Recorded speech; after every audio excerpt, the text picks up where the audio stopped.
If you love a bakery-style bread but don't want to use sourdough starter, this video is for you. We're making a long-fermented loaf with just a half a teaspoon of yeast and an overnight rest in the fridge. That tiny amount of yeast plus the long time in the fridge is what gives us an amazing flavor and a light open crumb. This dough starts with the overnight starter. This is the next day I mixed it. It looks bubbly and ready to be used. So for the overnight starter, you'll need water, pinch of yeast, flour.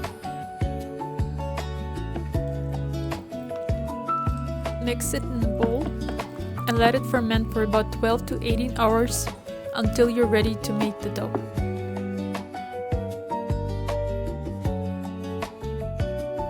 The next day, when you're ready to make the dough, add the entire starter into a larger bowl, pour all the water, add half a teaspoon of yeast, followed by a flour added in batches.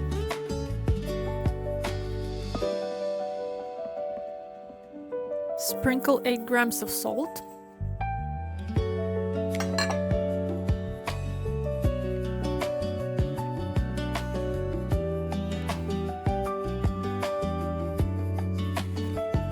And start mixing the dough by spatula, then continue mixing on a counter.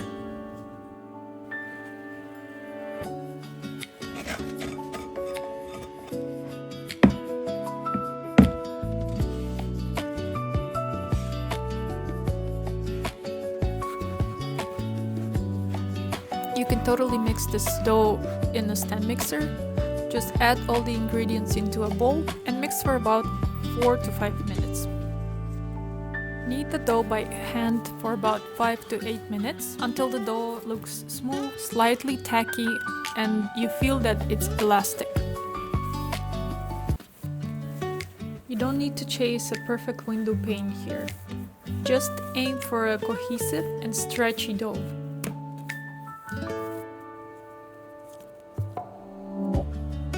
Transfer the dough into a lightly oiled bowl or a container and cover it. Let it rest at the room temperature for about 45 minutes. We want the dough to wake up a little and rise a little bit. If your kitchen is warm and the dough rises a lot, like mine did here, don't worry. Just gently press out the excess gas, cover it again, and move it straight into a fridge. This step is only here to wake up the yeast before a long cold overnight rest.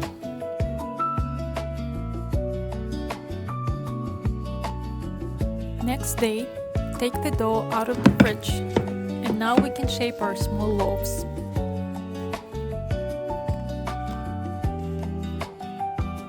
Cut the dough into 2 equal pieces.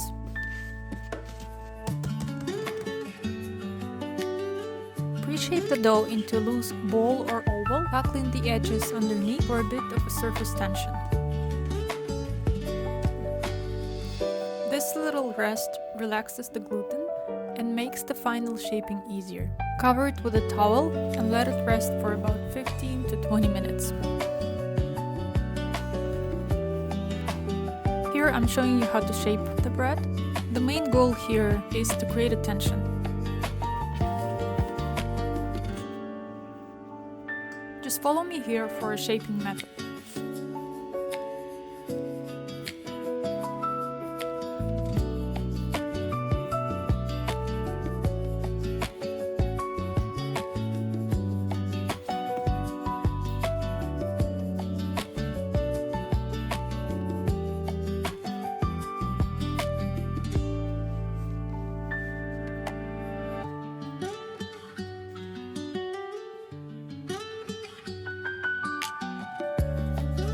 Here I'm repeating the same method, but closer, so follow me here again.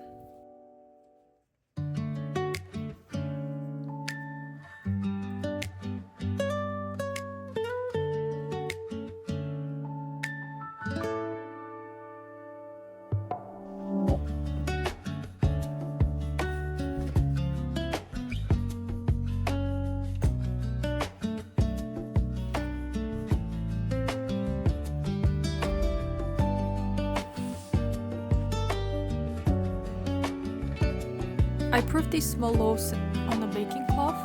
This is a thick linen cloth that helps the dough keep its shape. You can also use a kitchen towel, a proofing basket, any tool will work great here. Place each loaf on a cloth, seam side down, and make a little folds in the cloth between the loaves so they don't touch.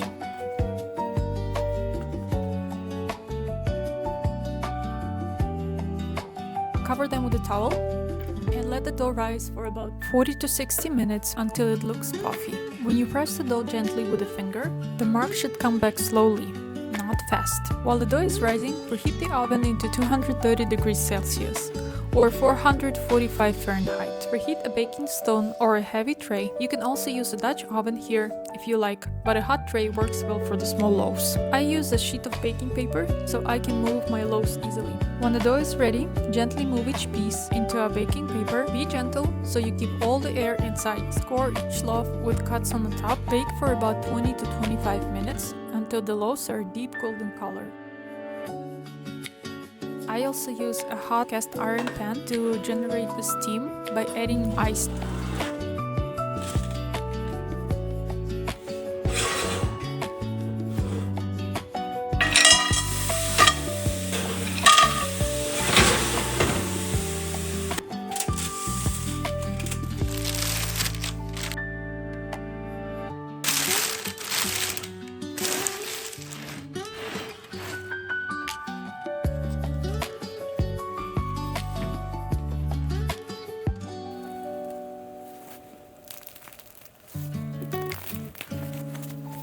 This bread is perfect for the sandwiches or eat it warm with butter.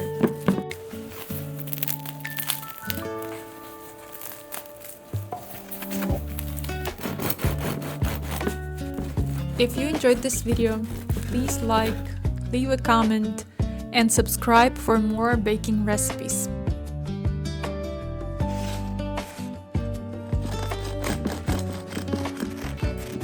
The full recipe is in the description. Thank you for watching and happy baking!